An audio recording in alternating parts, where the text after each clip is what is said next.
Hi friends, இன்றைக்கி எங்கள் வீட்டில் கிழங்கு கறியும் மீன் கறியும் வச்சாங்க. ஈவினிங் வந்தோடனே நான் காலேஜ் போயிட்டு வந்தோடனே ஈவினிங் பார்த்தா சோறு சாப்பிட தோணலை. கிழங்கு மீனையும் பார்த்தோன்னா சரி சாப்பிட்லான்னு தோணுச்சு.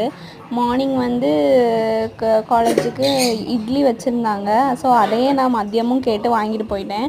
ஈவினிங் வந்தப்போ தான் தெரிஞ்சது கிழங்கும் மீன் கறியும். உடனே ஃப்ரெஷ்ஷப் ஆகிட்டு கிழங்க தட்டில் போட்டு மீன் கறியை ஊற்றி சாப்பிட ஆரம்பிச்சாச்சு. செம்ம டேஸ்ட்டாக இருந்துச்சு. என்னவோ தெரியல ஃப்ரெண்ட்ஸ், எங்கள் அம்மா வைக்கிற கிழங்கும் மீன் கறியும் எனக்கு எப்போவுமே ஸ்பெஷல் தான். நான் வந்து யார் வீட்டுக்கு போய் சாப்பிட்டாலும் இல்லை கடையிலலாம் போய் சாப்பிட்டாலும் வீட்டில் சாப்பிட்ட மாதிரி எந்த டைமுமே வராது. இதுவே லாங் டிஸ்டன்ஸில் இருக்கிறவங்களுக்கு ரொம்ப தெரியும் அம்மாவோட சமையலோட அருமை. நான் வந்து வீட்டில் சண்டை போடுவோம் தான். ஆனால் அம்மாவோட சாப்பாடை ரொம்ப மிஸ் பண்ணுவோம்ல.